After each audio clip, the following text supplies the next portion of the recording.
Oi, boa noite, seja bem-vindo ao Jornal Jangadeiro, que inicia uma série de entrevistas ao vivo com os 5 candidatos à Prefeitura de Fortaleza mais bem colocados nas pesquisas. E em nosso estúdio, nesta segunda-feira, temos o candidato Capitão Wagner, do União Brasil. Boa noite, candidato. Boa noite, Julião. Boa noite a toda a audiência. Agradecer o Jornal Jangadeiro pelo convite. E ao meu lado, na condução da entrevista, o jornalista Yuri Costa, âncora da Rádio Jangadeiro Band News FM. Boa noite para você, Yuri. Boa noite, Julião. Boa noite, candidato. Boa noite, Yuri. Candidato, a partir de agora, só tem 30 minutos para responder as nossas perguntas, tá? E eu já começo com o seguinte questionamento. O senhor é veterano aí em disputa eleitoral majoritária. Começou nessa campanha de 2024 com uma larga vantagem em relação aos principais adversários. E essa vantagem ela foi diminuída, embora sua candidatura tenha se mantido competitiva. Nas últimas semanas, a gente tem percebido o candidato Wagner com posicionamento mais forte, no ataque e na defesa também. Então dá para atacar, dá para defender e propor com a mesma eficiência? Dá sim, Julião. Primeiro dizer para o eleitor fortalezense que é mais do que natural que nós tenhamos esse acirramento e esse empate técnico entre 3 candidaturas agora na reta final. Os candidatos que não eram conhecidos passaram a ser conhecidos e naturalmente cresceram na expectativa de intenção de votos. E a gente está muito firme para mostrar nessa reta final, a gente está aí há pouco mais de 10 dias da eleição e só agora o eleitor começa a assistir melhor as entrevistas, a acompanhar pela rede social e também acompanhar os debates eleitorais para fazer sua escolha. E aí que o eleitor tem que saber quem é que tem um projeto mais maduro, quem tem equipe competente e comprometida para transformar a nossa cidade. É fato e é lógico que as pesquisas apontam uma tendência muito forte de mudança. É tanto que o prefeito tem encontrado dificuldade aí para se posicionar nas pesquisas. Existem 3 mudanças. Uma mudança que é representada por alguém jovem, que é deputado federal, mas que não tem experiência de gestão, que tem propostas, no mínimo, duvidosas. Uma delas é a do caveirão, com guardas municipais armados com fuzis, invadindo as comunidades. Eu imagino quem está aí no Conjunto São Francisco, lá no Quintino Cunha, quem está lá no Jardim Fluminense, como é que vai receber a notícia de que o candidato pretende invadir essas comunidades com um caveirão, gerando ainda mais confronto e colocando em risco, inclusive, a vida do guarda municipal e a vida de quem está na comunidade. Tem outra candidatura que diz que é de mudança, representada pelo candidato Leitão, que é do PT, que nada tem de novo, pelo contrário, representa a continuidade da política de segurança pública extremamente ineficiente do governo do Estado. Candidato esse que não teve, na época que era deputado estadual, a coragem de encarar uma CPI para investigar o crime organizado. E a nossa candidatura, que representa a mudança segura, sem aventura, com competência, com experiência. Eu sou especialista em segurança pública, eu tive agora uma experiência muito exitosa como secretário de saúde em Maracanaú e sou professor há muito tempo, mais de 20 mil alunos já foram meus alunos. Então estou muito convicto que nesse momento o eleitor de fato vai comparar as candidaturas e vai tomar sua decisão. Mas o senhor acha que foi uma decisão acertada de partir para o ataque? Justo vendo nesse momento, né, uma oscilação do senhor nas pesquisas. Yuri, na verdade a gente não está atacando, a gente está mostrando fatos jornalísticos, matérias que foram veiculadas no passado e também atitudes que o candidato André tomou que são incoerentes com quem quer ser o prefeito da cidade. Quando o candidato André, por exemplo, votou contra a igualdade salarial entre homens e mulheres. Será que as mulheres sabem disso? Quando o candidato André foi condenado por acusar uma jornalista mulher de ter trocado sexo por matérias jornalísticas, tendo que pagar 50 mil reais. Será que o eleitor está consciente disso? Será que o eleitor sabe que o candidato André é contra a lei do feminicídio, que aplica uma pena mais dura para quem mata as mulheres? Então a gente está mostrando para a população algo que não sabiam, as pessoas não conheciam o candidato André, como conhece muito pouco o candidato Evandro, e a gente tem mostrado também que é um perigo muito grande para a cidade, para a democracia, ter um único partido governando a União, governando o Estado e governando a cidade de Fortaleza. A oposição é necessária, é preciso o contraponto, até uma competição entre o prefeito de Fortaleza e o governador do Estado para que a população saia ganhando. Isso, sendo, logicamente, colocado na mão de uma única candidatura, de um único partido, é muito perigoso. E eu tenho dito insistentemente que o sistema, que o governo do Estado quer não só colocar seu candidato no segundo turno, mas quer escolher o adversário. Quando o governo do Estado, com 5 minutos de TV, usa sua propaganda e 400 inserções me ataca insistentemente e não ataca o candidato André, tem algo de muito esquisito. Quando a gente vê o que aconteceu hoje, eu postei na minha rede social agora, indivíduos criminosos furtando as nossas bandeiras que estão espalhadas pela cidade, quando nenhum outro candidato está sofrendo esse tipo de ataque. Isso é, no mínimo, duvidoso. Quando a minha família sofre ataque, na rede social, minha filha, minha esposa e eu também. Então está muito claro que o sistema está preparado para levar a candidatura do PT e a do PL para o segundo turno, para polarizar e vencer a eleição. E a gente sabe que a única candidatura que vence o PT no segundo turno é a nossa. Mas o senhor acha que poderia isolar a sua candidatura ou então dificultar uma eventual aliança no segundo turno? Olha, eu acho que o eleitor está muito consciente. A gente tem um eleitor que é antissistema, né, e o André está tentando surfar nessa onda de antissistema, mesmo o pai dele tendo votado no Evandro Leitão para a presidência da Assembleia, mesmo ele tendo um pai que é deputado estadual, mesmo o André tendo se posicionado em situações que mostram a comprovação de que ele está dentro de um sistema que ele acusa, e ele quer se aproveitar e surfar nessa onda. A gente está mostrando um amadurecimento da nossa candidatura, uma postura que em nada atinge o pessoal do André. O que a gente tem mostrado é o que tem feito o deputado André, o que tem feito o deputado Evandro, o que tem feito também o Sarto enquanto prefeito. Eu não fui para o pessoal de ninguém, diferente dos adversários que tentam nos rotular. Eu não estou rotulando ninguém, eu estou mostrando para a população o que cada um tem de contribuição. Quando eu pergunto ao profissional de segurança, eu pergunto aqui novamente, por que votar no André se o André foi deputado estadual durante 4 anos e nunca destinou R$1 de recurso para profissionais de segurança pública? Eu, enquanto deputado, destinei recurso para a compra de armamento, de viatura, de equipamento para melhor oferecer condições de trabalho para esse profissional. Quando eu vejo algumas pessoas falarem que tem que votar num candidato de direita, não basta ser só de direita. Tem que ser de direita, mas tem que ser um ser humano de direito, tem que respeitar o próximo. Não pode fazer o que o André tem feito. O André chama os adversários de inexpressivos. O André, de forma arrogante, no último debate, olhou para mim e disse: eu nunca perdi uma eleição, você vai ser o 4º colocado. Esse é o André de fato, e não aquele André que aparece na televisão, moldado pelo marketing, pelo marqueteiro, que muitas vezes aparece muito agradável, mas na prática é bem diferente. Nas disputas anteriores, o senhor foi muito criticado porque não havia uma experiência de gestão. Recentemente o senhor foi para Maracanaú ser secretário de saúde, participar desse momento como um gestor na área de saúde. Tem candidato dizendo que agora o senhor virou especialista em tudo aí. O senhor se sente preparado para gerir Fortaleza, a 4ª capital do país, com essa experiência de gestão que teve recentemente? Julião, o único candidato que tem experiência na educação. Mais de 20 mil alunos passaram na sala de aula com a minha orientação. O único candidato que é especialista em segurança, porque eu entrei nas comunidades, calcei o coturno, vesti uma farda e sei o que acontece na periferia e, infelizmente, muitos candidatos se colocam como os salvadores da pátria em relação à segurança pública, querendo levar a guerra para dentro das comunidades. E o único candidato também com experiência em gestão de saúde. A gente melhorou em muitos índices lá de Maracanaú. Isso é tão inquestionável que os adversários não batem nos índices. Eles dizem assim, não foi você. E, de fato, não fui eu sozinho. Fui eu com a equipe extremamente comprometida e competente que conseguiu entregar para a mãe de uma criança autista um neuropediatra, fisioterapeuta, fonoaudiólogo, terapeuta ocupacional, nutricionista, educador físico, ortopedista, as 4 terapias, arte-terapia, musicoterapia, ecoterapia e também hidroterapia. Tem candidato falando em autismo, não sabe nem o que é o autismo. Tem candidato, depois que eu prometi a cidade do autista, que está copiando a ideia insistentemente, mas se for para um debate, para perguntar a ele o que é o TOD, o que é o TDAH, o que é o autismo, ele não sabe diferenciar. Então, essa é a grande diferença. Nós não só falamos, mas temos conhecimento e condição de tirar a saúde de Fortaleza da UTI, bem como de dar parcela de contribuição que eu sempre defendi que a prefeitura tem que dar em relação à segurança. Eu fico me perguntando, Julião, lá em 2016, quando eu fui candidato a primeira vez, eu já defendia que a prefeitura tinha que investir sim em segurança pública. Todos os meus adversários diziam que não. Em 2020 foi a mesma coisa. Agora, os candidatos concordam, o atual prefeito e os demais, que a prefeitura tem que dar sua parcela de contribuição em relação à segurança. E como é que eu vou fazer isso? Com inteligência e com estratégia. Como fez o secretário de Segurança de São Paulo, quando implementou na parceria com o Allianz Parque, que é o estádio do Palmeiras, um sistema de vídeo monitoramento com leitura facial. Todo torcedor que entra no estádio do Palmeiras é vistoriado por uma câmera que lê a face dele. Primeiro jogo que a câmera foi instalada, 20 indivíduos com mandado de prisão em aberto presos. Segundo jogo, 15 indivíduos presos. Terceiro jogo, 8 indivíduos com mandado de prisão em aberto presos. Quarto jogo, 5. No quinto jogo não prendeu mais ninguém. Por quê?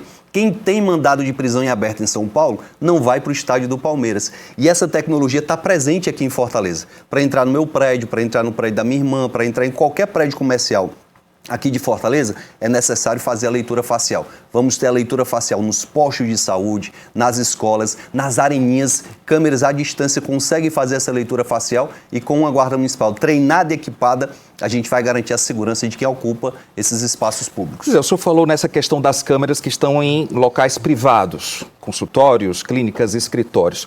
Como é que faz essa integração com o poder público? Porque o sistema do poder público, ok, mas como é que integra? Por exemplo, no seu plano de governo, o senhor fala em câmeras de casas que são voltadas para as ruas. Como é que o senhor vai conseguir integrar tudo isso para trazer aquela sua proposta de 20 mil câmeras espalhadas? A ideia da gente é justamente essa, Julião. Já temos na cidade de Fortaleza 7.500 câmeras que estão sendo utilizadas somente para multar as pessoas. Prova.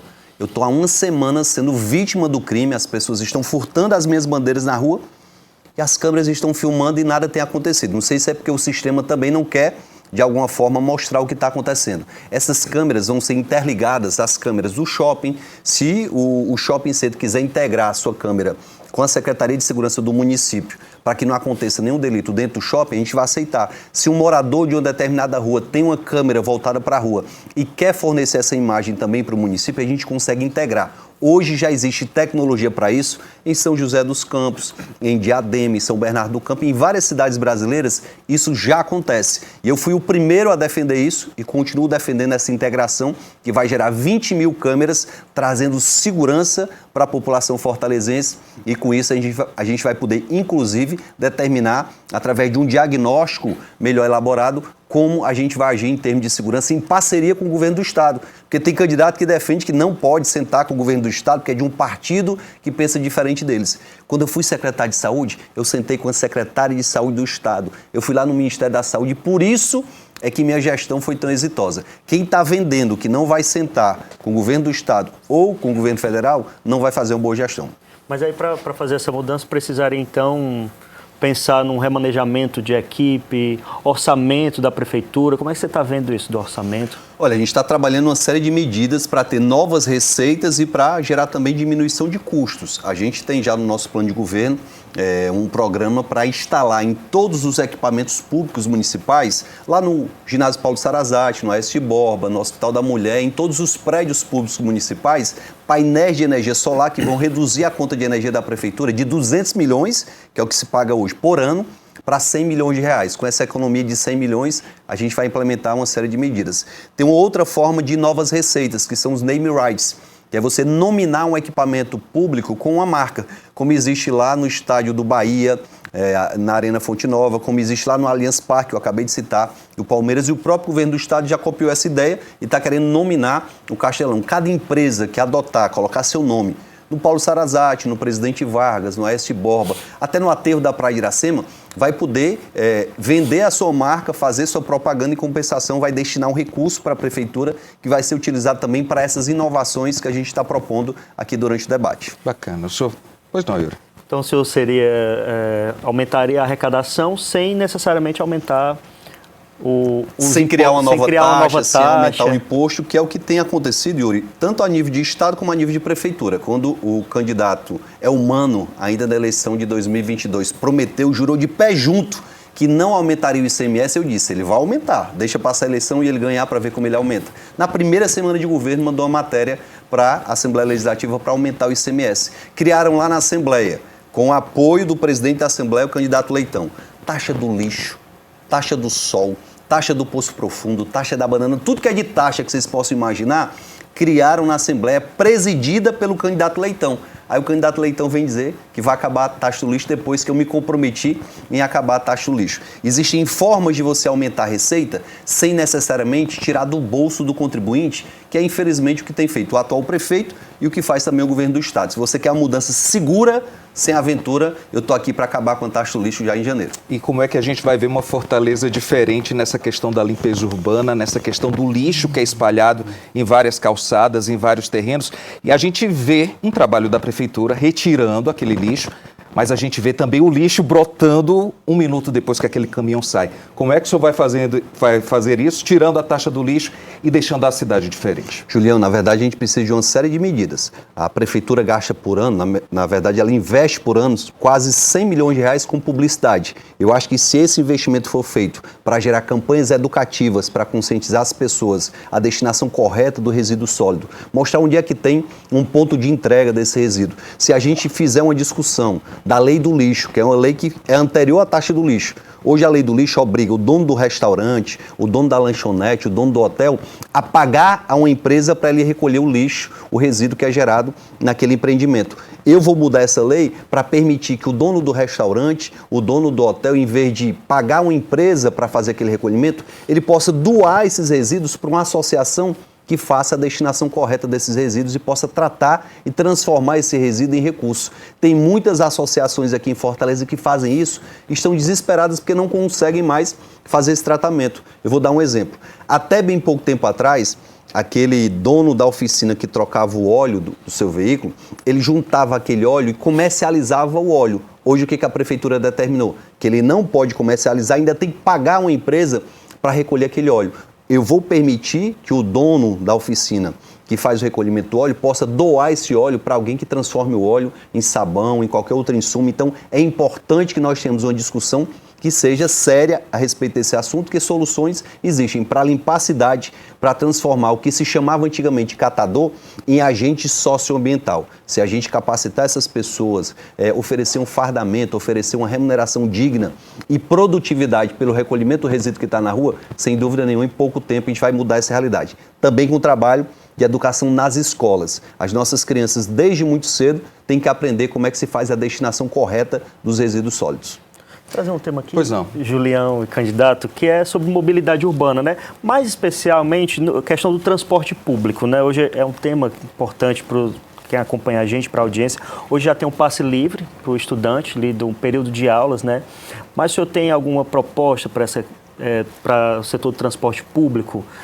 Manter a tarifa, por exemplo, expandir o passe livre? Olha, Yuri, eu tenho, desde 2016, quando eu fui candidato a primeira vez, eu fui o primeiro candidato a defender o passe livre estudantil. E a gente defende que ele possa ser estendido de domingo a domingo, para que o aluno ele possa também frequentar um espaço de cultura, um espaço de lazer, ele tenha a oportunidade de se socializar, além de estudar de forma gratuita. Além do estudante, nós defendemos que as pessoas de baixa renda tenham acesso ao passe livre. Eu estive lá no centro da cidade conversando com o CDL, que está disponível para, junto com a prefeitura, nós construirmos uma política pública de incentivo das pessoas a irem para o centro da cidade para poder comprar o que precisam. Com essa parceria, a prefeitura pode pagar uma passagem, o CDL pode pagar outra. A gente está construindo essa solução porque a gente precisa colocar na ponta do lápis o custo disso para se viabilizar. E se a gente consegue aumentar a arrecadação, como eu falei, com o name right, com a questão da redução dos custos também, com o tamanho da máquina que está muito inchada, com a redução dos custos, com a conta de energia que a gente vai transformar em energia solar a partir dos painéis que a gente vai instalar, vai ter recurso suficiente para a gente investir nas pessoas e dar uma condição melhor, não só para as pessoas que vão usar o transporte público, mas também para a sustentabilidade desse tipo de transporte. Daqui a pouco, se a gente não torna o transporte público confortável, seguro e pontual, ninguém vai querer mais andar de ônibus. Por que as pessoas se afastam do ônibus? Primeiro, porque o ônibus não é confortável. A maioria dos ônibus hoje não tem ar-condicionado, são superlotados. Esses ônibus não chegam no horário que as pessoas precisam estar no trabalho ou no compromisso. E terceiro, esses ônibus, infelizmente, hoje levam um grande risco de assaltos. Com o Tô de Olho, a gente vai ter a câmera de vídeo monitoramento com leitura facial gradativamente instalada nesses ônibus. A gente vai trabalhar em parceria também com o Sindônibus para ampliar essa frota de ônibus com ar-condicionado. E com a ampliação da frota, garantir também que a gente tenha pontualidade no ônibus, além da defesa que a gente faz do passe livre, como foi feito em Maracanaú, de forma gradativa. Lá em Maracanaú, por exemplo, além do estudante, além do agente comunitário de saúde, além das pessoas de baixa renda, o prefeito ofereceu para a criança que é autista e para o seu acompanhante, que que vai levá-la a uma terapia, o passe livre para a pessoa poder ir e voltar dessa terapia sem ter que tirar do bolso dessas pessoas que já sofrem muito com esse tratamento, que muitas vezes é caro. Mas essas mudanças que o senhor trouxe na questão da mobilidade significam um aumento de tarifa a partir de 2025 ou o senhor consegue fazer isso sem aumentar? A ideia da gente é fazer uma parceria com o Sindiondes para que a gente possa negociar a questão da tarifa para se manter no preço que hoje existe. Como é que a gente vai poder fazer isso? Aumentando o número de pessoas que vão utilizar o transporte coletivo. Aí se torna sustentável o trabalho do Sindiondes, dos empresários, e também a gente vai ter muito mais atratividade para se utilizar esse tipo de transporte. Eu queria dizer para vocês que lá no Rio de Janeiro, o prefeito conseguiu dobrar o número de pessoas que utilizam o transporte coletivo. Na medida que a gente tem mais passageiros, isso se torna rentável para as empresas de ônibus, elas vão querer também aumentar a frota, porque vão lucrar mais com isso. O senhor falou da sua experiência como secretário de saúde de Maracanaú. O que dá para replicar aqui em Fortaleza, né? Hoje a gente sofre, a população sofre, né? Com a questão das filas, dificuldade de exame, cirurgia também. Olha, o que a gente fez lá em Maracanaú foi de forma muito objetiva garantir primeiro o acesso aos medicamentos. Saúde não é fácil. Eu me lembro de um episódio em que havia uma demanda de consultas com um proctologista. A gente contratou um médico proctologista que zerou a fila das consultas. Na sequência, ele fez muitas receitas indicando medicamentos e veio a demanda maior para medicamentos. Depois ele receitou exames. Então, acaba sendo uma bola de neve se você não tiver planejamento. Com 2 meses na Secretaria de Saúde de Maracanaú, nós começamos a entregar medicamento em casa para as pessoas acamadas e as pessoas de mais de 65 anos de idade. Em Maracanaú isso é fato, com 2 meses de gestão. Nós conseguimos lá em Maracanaú também ampliar todo o atendimento de terapias para crianças atípicas. Quando a gente fala em atípica, está o autista, está o menino que tem TOD, que tem TDAH, que tem síndrome de Down. Todas essas crianças foram acolhidas, primeiro, diagnosticadas. Aqui em Fortaleza tem uma fila de 23 mil crianças aguardando o diagnóstico.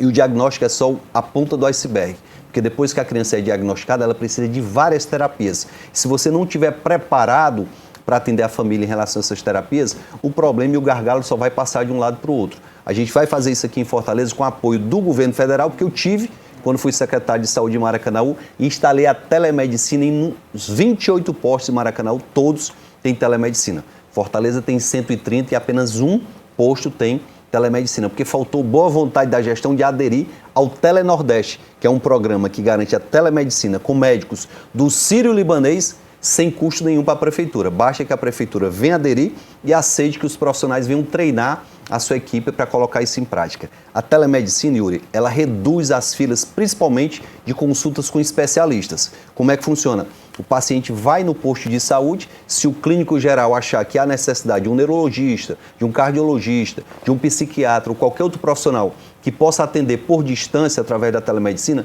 ele é encaminhado e na semana seguinte já tem essa consulta. Para quem duvida da eficiência da telemedicina, eu queria dizer que minha família tem plano de saúde e os planos de saúde hoje oferecem tratamento através da telemedicina. Se funciona na iniciativa privada, por que não pode funcionar também no serviço público? Como é que o senhor pensa em distribuir a saúde, digamos assim? Porque tem gente que trabalha o dia inteiro e não consegue ir para um posto de saúde. Tem gente que, durante o deslocamento, não tem como parar um pouco no posto de saúde. Tem algo no seu plano de governo a respeito disso? Por isso, Julião, que lá no nosso plano de governo tem as Ilhas da Saúde. O que é a Ilha da Saúde? A gente vai aproveitar a estrutura do terminal de ônibus para que aquelas pessoas que vão para o trabalho ou estão voltando do trabalho possam receber um medicamento, possam ter a aplicação de um flu da equipe de saúde odontológica, possam ter uma consulta básica ali com o médico clínico geral, possam ter uma consulta, as pessoas que são hipertensas e diabéticas. A gente dobrou o número de consultas lá em Maracanaú dessas pessoas. Com isso, a gente evita o AVC, a gente evita uma série de problemas que geram internação dos pacientes. Então, a Ilha da Saúde vai ser instalada justamente nos terminais de ônibus e a gente vai estender também o horário de funcionamento para o período da noite e nos finais de semana. Eu falo isso com a experiência de quem já fez em Maracanaú. Tem gente prometendo ampliar esse horário de funcionamento sem saber a dinâmica da saúde, como funciona.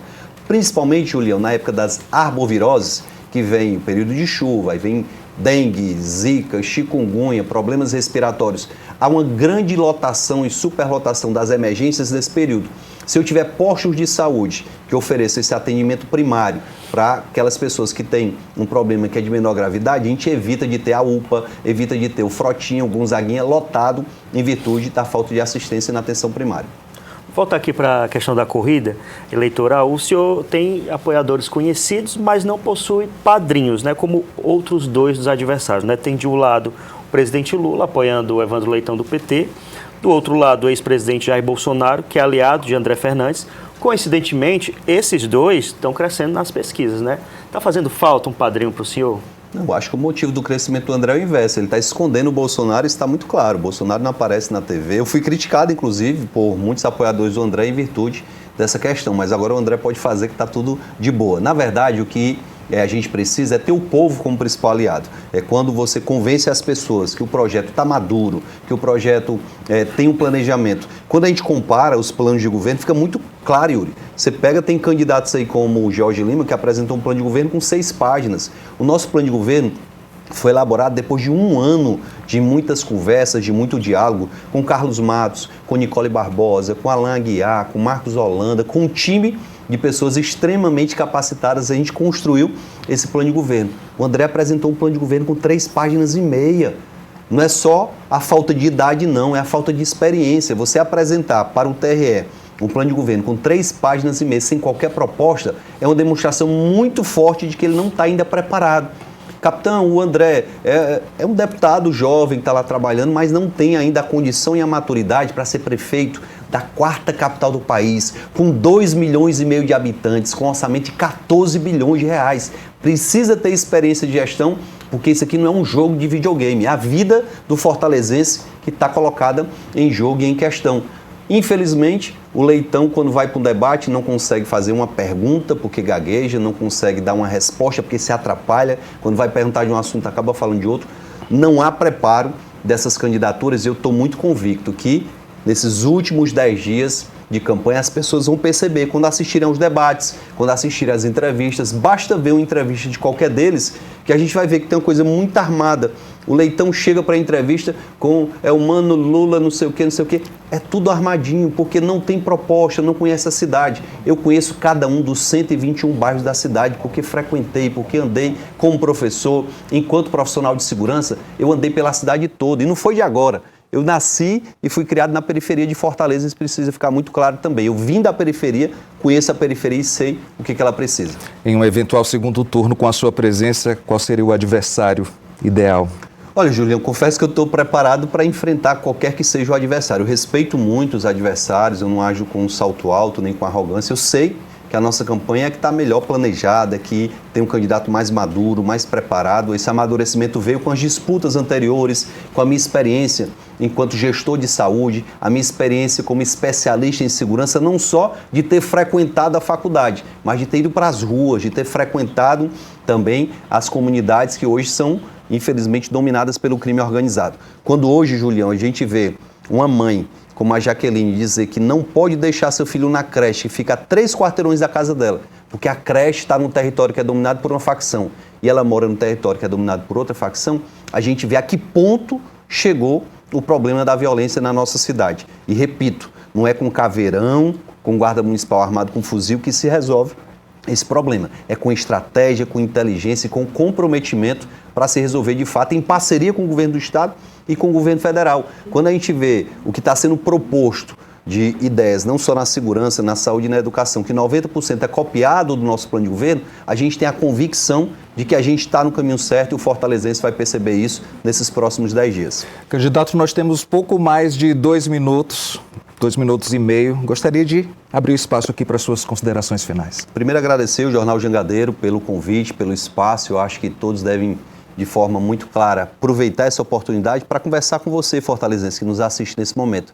E eu queria lhe pedir só uma oportunidade, eu não peço mais do que isso. Uma oportunidade, porque toda oportunidade que eu tive na minha vida, eu abracei com unhas e dentes e cheguei lá. Foi assim quando, muito novo, com 14 anos, eu comecei a trabalhar numa banca de revista, quando eu tive a oportunidade de fazer uma seleção para ser técnica em eletrotécnica da Escola Técnica Federal do Ceará, quando fui convidado a fazer o concurso para oficial da Polícia Militar, estudei de manhã, de tarde e de noite para ser aprovado e tirei o 2º lugar. Quando fui para minhas campanhas de vereador, deputado estadual e deputado federal, sempre o mais votado, porque eu me dedico, porque eu agarro todas essas oportunidades com unhas e dentes. Eu quero uma oportunidade não só para ser o prefeito mais votado, mas para ser o prefeito mais conceituado, o melhor prefeito da história de Fortaleza, eu estou convicto disso. Com um time comprometido, competente, com energia nova, com muita vontade de entregar o resultado, sem achar que vai ser fácil, porque a gente sabe que não é.